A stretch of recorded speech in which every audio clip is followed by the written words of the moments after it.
دوستو یہ سڑک طائف سے حضرت بی بی دائی حلیمہ سعدیہ رضی اللہ تعالی عنہا کے گاؤں کی طرف جاتی ہے۔ آپ ان پہاڑوں کی حالت دیکھیں، کتنے خشک اور کتنی سنگلاخ چٹانیں ہیں۔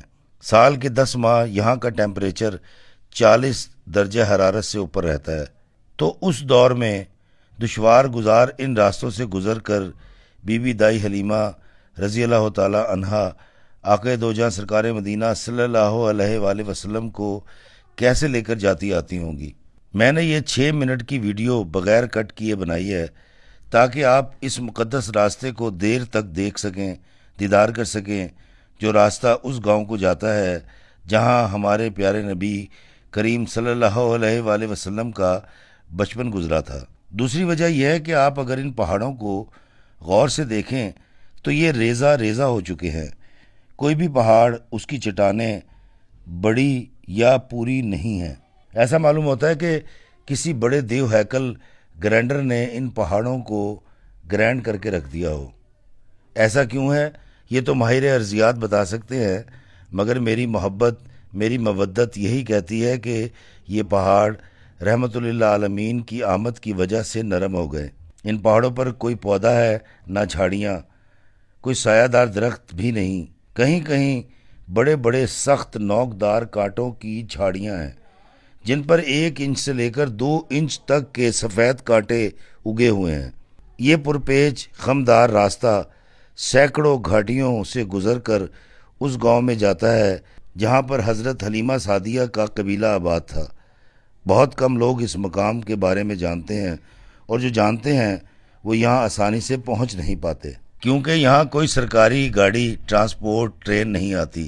دیدار کے خواہش مند کو سالم گاڑی کروانی پڑتی ہے، اور یہ وادیاں اس قدر بیابان اور غیر آباد ہیں کہ نہ کوئی دکان ہے، نہ پیڑ، نہ پیٹرول پمپ، اور نہ ہی سایہ دار درخت۔ اسی لیے آپ جب بھی اس جگہ پر آئیں تو آپ کی گاڑی میں وافر پانی اور کھانے پینے کا سامان ہونا لازمی ہے۔ ایک بار پھر عرض کرتا چلوں کہ میں نے یہ 6 منٹ کا ویڈیو بغیر کٹ کیے 1 گو میں اس لیے بنایا ہے کہ عقیدت مند خود کو اس راستے پر جاتا ہوا محسوس کریں۔ میں جانتا ہوں کہ یہ دنیا عاشق رسول اللہ صلی اللہ علیہ وآلہ وسلم سے بھری پڑی ہے، مگر ہر عاشق ان مقامات تک رسائی کی استطاعت نہیں رکھتا۔ اللہ نے مجھے موقع دیا ہے تو کیوں نہ میں ان عشاق کو زیارت کرواؤں۔ یہ سڑک بہت اچھی ہے، مگر کہیں کوئی گاؤں، کوئی پیٹرول پمپ، کوئی شاپنگ سینٹر نہیں ہے۔ اس روڈ پر ٹریفک بھی نہ ہونے کے برابر ہے، جس کی وجہ یہ بھی ہو سکتی ہے کہ اماں حلیمہ رضی اللہ تعالی عنہا کے گاؤں سے آگے شاید کوئی شہر نہیں ہے، اور نہ ہی دور دور تک کسی انڈسٹری کے آثار نظر آتے ہیں۔ بل کھاتی، اترتی چڑھتی ویران سڑک ہے جو ہمیں اس مقدس گاؤں میں لے جاتی ہے جہاں ہمارے پیارے نبی صلی اللہ علیہ وآلہ وسلم کا بچپن گزرا۔ گاڑی ایک کچے راستے پر اتری ہے۔ جی ہاں، آپ ٹھیک سمجھیں، یہ کچا راستہ ہمیں ہماری منزل مقصود تک لے جائے گا۔ بارشوں کا موسم ہے، اس لیے یہاں پر پانی کھڑا ہے۔ سورج اپنی پوری آب و تاب سے چمک رہا ہے۔ راستہ ناہموار ہونے کی وجہ سے گاڑی ہچکولے کھا رہی ہے۔ دائیں بائیں راستے کے کنارے پر جنگلی جھاڑیاں ہیں جن پر لمبے سفید رنگ کے نوکیلے کانٹے بھرے پڑے ہیں۔ کیچڑ کی وجہ سے گاڑی سلپ بھی ہو رہی ہے۔ پانی سے بچ کر نکلنا ضروری ہے، ورنہ گاڑی کا ٹائر کیچڑ میں دھس جائے گا، اور اگر ٹائر دھس گیا تو یہاں کوئی بھی مددگار موجود نہیں ہے۔ کچے ٹوٹے پھوٹے روڈ پر کیچڑ ہے کیونکہ اس سال بارشیں پہلے سے زیادہ ہوئی ہیں۔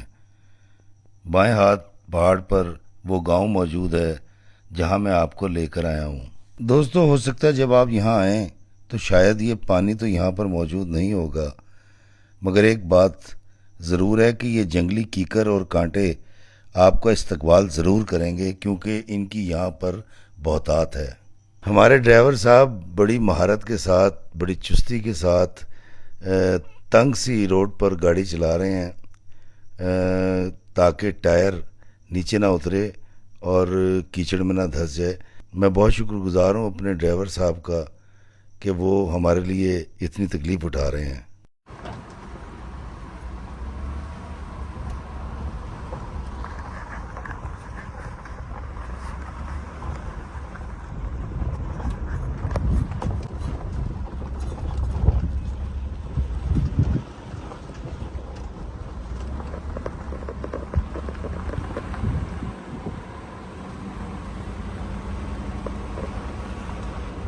کیونکہ اس جگہ پچھلے پہاڑ پر آبادی ہے تو دائیں جانب کاشتکاری کی گئی ہے۔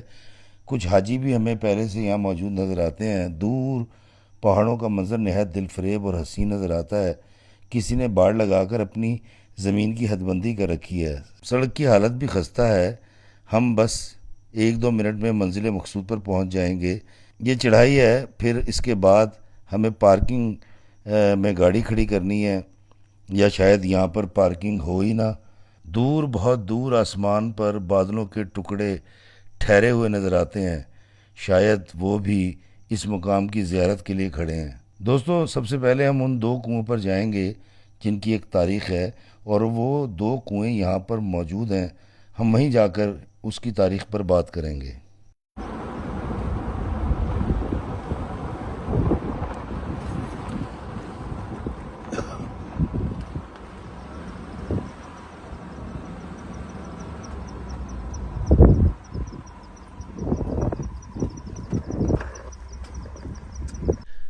جی دوستو، یہ وہ کنواں ہے جس کے بارے میں کہا جاتا ہے یہاں پر وہ واقعہ پیش آیا تھا جب آقا کریم صلی اللہ علیہ وسلم کا سینہ اتھر ہے اس کو چیر کر دھویا گیا تھا۔ تو یہ وہ جگہ ہے، اور 2 چیزیں ملتی ہیں۔ ایک تو یہ کہ یہاں سے پانی لیا گیا تھا، اور وہ ایک پہاڑ کی چوٹی سی تھی، تو ہو سکتا ہے کہ وہ پہاڑ ہو۔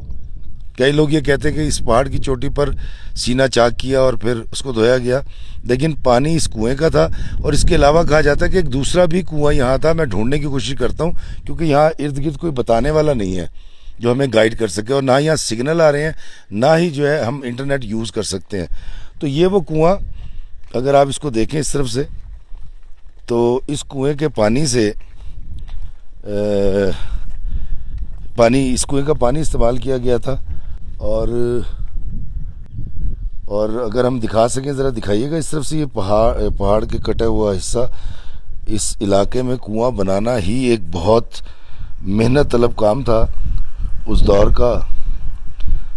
اس کی ریپیرنگ ضرور کی گئی ہے، اور یہ کوئی زمین جو ہے، یہ کوئی لگتا ہے یہاں کوئی کاشتکاری کرتا ہے، کوئی بوائی بھی ہوتی ہے، کیونکہ یہاں پر ہل بھی چلایا گیا ہے، لیکن ایسا کوئی مشین یا ایسا کوئی ٹریکٹر تو مجھے یہاں نظر نہیں آ رہا۔ لیکن یہ علاقہ ایسا کا ایسا ہی ہے، اس میں کوئی تبدیلی آئی نہیں ہے۔ دوستو، مجھے سانس چڑھ گیا۔ دوستو، ایک کنواں یہ ہے، اور اس کے بارے میں بھی کہا جاتا ہے کہ یہ وہ پہاڑی کی جو چوٹی ہے، یہ وہ ہے۔ ایک تاریخی کنواں یہاں پر یہ بھی ہے، لیکن میں آپ کو ایک چیز دکھاتا ہوں کہ یہ اعجاز ہے حسن آوارگی کا، جہاں بھی گئے داستان چھوڑ آئے۔ اس کنویں کی دیوار کے ساتھ نام لکھا ہوا ہے، اور میں چاہوں گا یہاں سے پڑھ کے دکھایا جائے، قمر بٹ شکر گڑھ۔ یہ دیکھیے، قمر بٹ صاحب کوئی آئے ہوں گے یہاں شکر گڑھ، تو آئیں، میں آپ کو یہاں پر وہ پہاڑیاں بھی دکھاتا ہوں جس کے بارے میں کہا جاتا ہے کہ سرکار مدینہ صلی اللہ علیہ وسلم یہاں پر بکریاں چرایا کرتے تھے۔ آئیے میرے ساتھ۔ دوستو، میں اس وقت موجود ہوں دائی حلیمہ کے گھر کی باقیات پر، اور یہاں پر مجھے 2 فینس مل گئے ہیں۔ کیا نام ہے آپ کا؟ عائزہ۔ آپ کا؟ ایان۔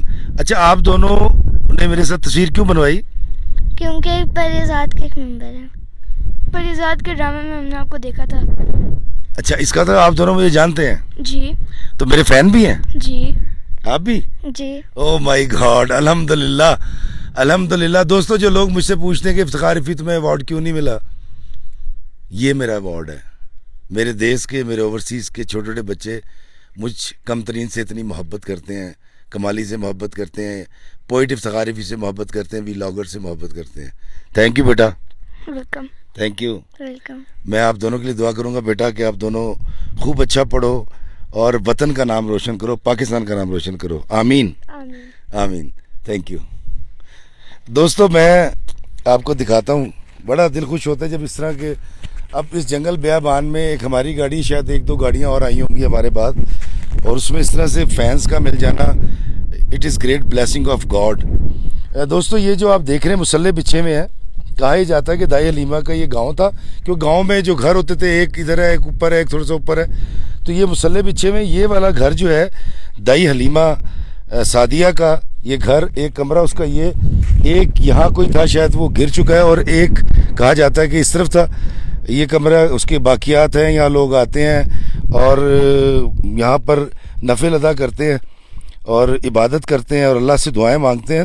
تو یہ گھر، یہ گاؤں دائی حلیمہ کا، اور وہ جگہ جہاں پر ہمارے پیارے نبی صلی اللہ علیہ وآلہ وسلم بکریاں چرایا کرتے تھے. یہ اس طرف دیکھیں، اگر میں اس طرف جاؤں تو یہاں کسی نے میرا نام بھی لکھا ہوا ہے. یہ دیکھیں افتخار، ہم پاکستانی ہر جگہ ہوتے ہیں. اور وہ دیکھیں اوپر ساجد بھی لکھا ہوا ہے، لیاقت بھی لکھا ہوا ہے، وہ افتخار وہاں بھی لکھا ہوا ہے. یہ سارے میرے نام ہیں لکھائے نے. تو دوستو یہ اس طرف شہباز لکھا ہوا ہے، وہ دیکھیں شہباز بھی لکھا ہوا ہے. تو اس پہاڑی کے اوپر دوستوں میں چڑھوں گا اور آپ میرے ساتھ آئیے گا. میں کوشش کروں گا اس بڑھاپے میں میں چڑھ سکوں، کیونکہ یہ وہ جگہ ہے، یہ وہ مقام ہے جہاں ہمارے پیارے نبی صلی اللہ علیہ وآلہ وسلم محمد رسول اللہ دائی حلیمہ کی بکریاں چرایا کرتے تھے. بکریاں اس پہاڑ کے اوپر بھی چڑھ جاتی ہوں گی، قیافہ یہ کہتا ہے. اور اگر میں تصور کی آنکھ سے دیکھوں تو دیکھیں پہلے گاؤں ویسے ہوتے تھے، وہ سامنے ایک گھر اوپر، ایک اس کے نیچے، ایک اس کے نیچے. تو یہ دیکھیں یہ وہ علاقہ ہے.